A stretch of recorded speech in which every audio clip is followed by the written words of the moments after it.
반갑습니다. 다코TV의 다코스입니다. 네.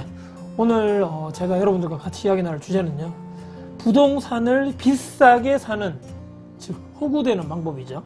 그리고 더불어서 평생 주택을 가져보지 못한 무주택자로서 살아가시는 분들의 공통점, 총망라해서 제가 5가지 정도를 여러분들께 같이 말씀드려 볼 계획입니다. 혹시라도 내가 지금 호구가 아닌가, 부동산을 내가 지금 혹시라도 비싸게 사려고 막 열심히 하는, 혹시나 잘못된 내가 사고방식과 행동을 가지고 있지 않은가에 대해서 혹시라도 궁금하신 분들은요, 영상 오늘 끝까지 봐주시면요, 여러분께 도움 반드시 되실 거라고 생각합니다. 바로 첫 번째는요, 내가 사는 이제 아파트라든지 주택을 이제 소유하신 분들이 아니고 전세를 사시는, 월세 사시는 분들이 내가 이사 갈 때쯤, 보통 뭐 1년 계약이든 보통 이제 2년 계약이겠지만, 내가 이제 이사 갈 때쯤 주변에 있는 내가 부동산 시세를 알아본다.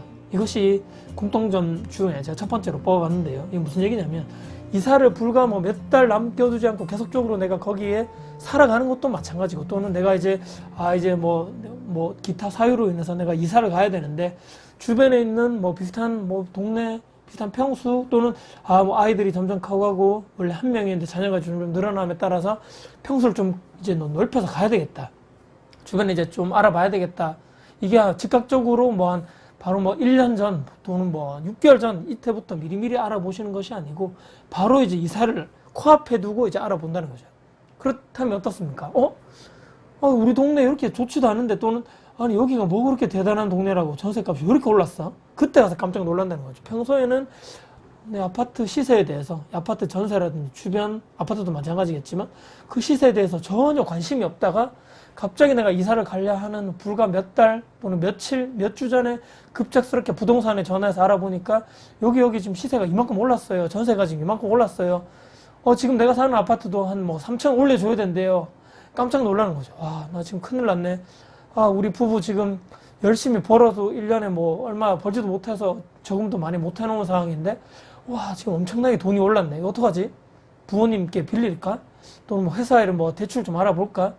그때 가서 발등에 불이 딱 떨어지고, 그때 가서 막 부랴부랴 어떻게 해야 되나, 어떻게 해야 되나 걱정이 많으신데, 이런 분의 공통점 중에 하나가 바로 시세, 내 주변에 있는 아파트, 또 내 주변 부동산, 내 지역의 부동산에 대해서 관심이 평소에는 그렇게 없다가 이사 갈 때쯤에 알아보신다. 이것이 바로 이것이 현실이 아닐까 싶어서 제가 첫 번째 이게 공통점으로 찾아봤고요. 두 번째입니다. 부동산 가시기를 두려워하거나 부동산 말만 그냥 곧이곧대로 믿으시는 공통점이 있다는 거죠.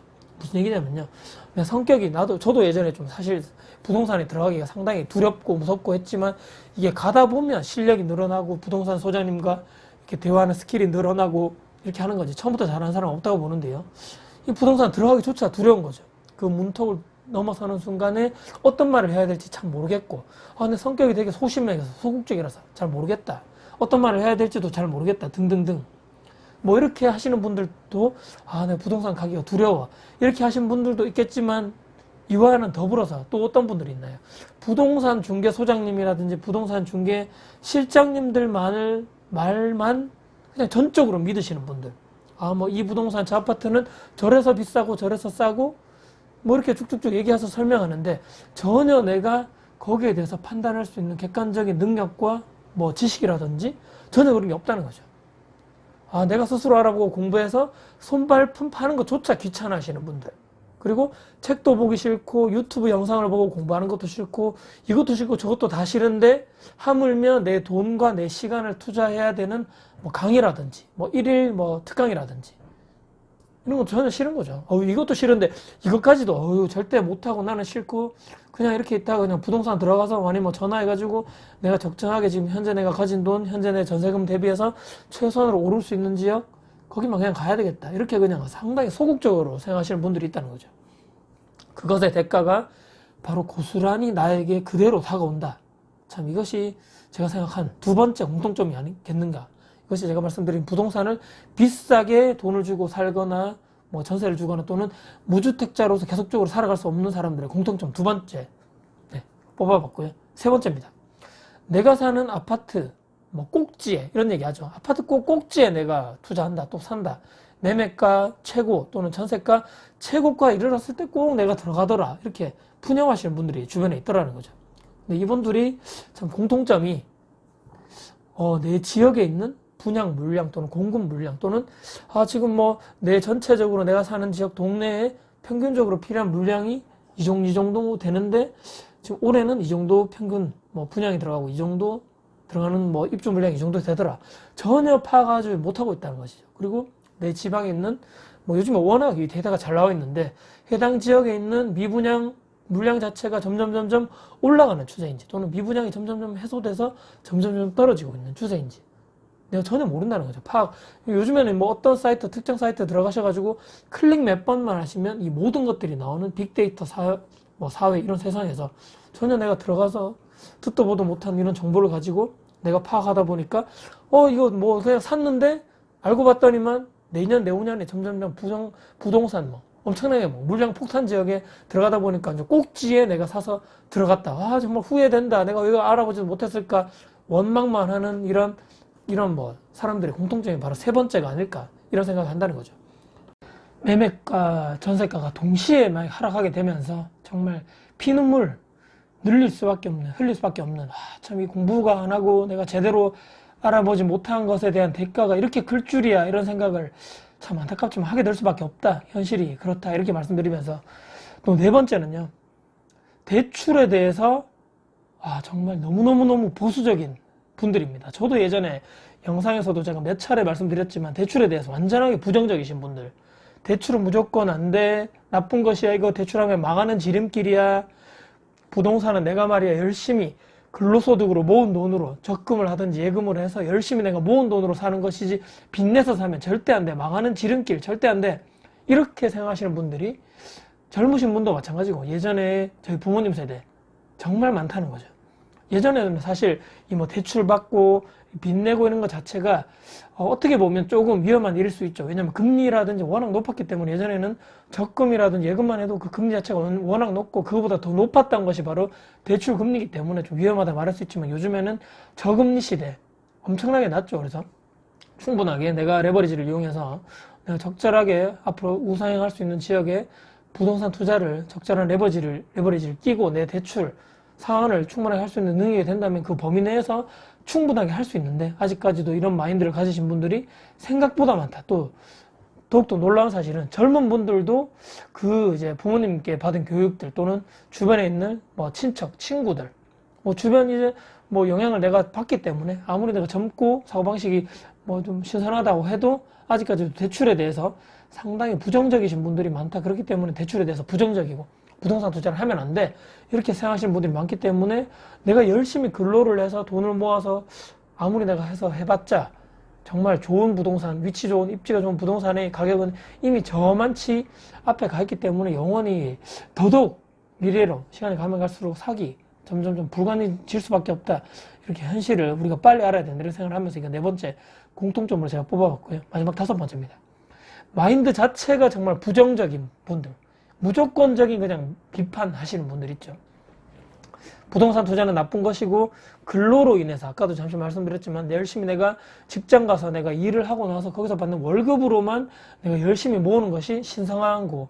나머지 투자, 뭐 재테크 또는 뭐 이렇게 유튜브도 마찬가지고 근로에 이외에 뭐 추가적으로 받는 것은 모두 다 불로소득이야. 이건 절대로 신성한 것이 아니기 때문에 나쁜 것이다. 이렇게 생각하시는 분들 많죠.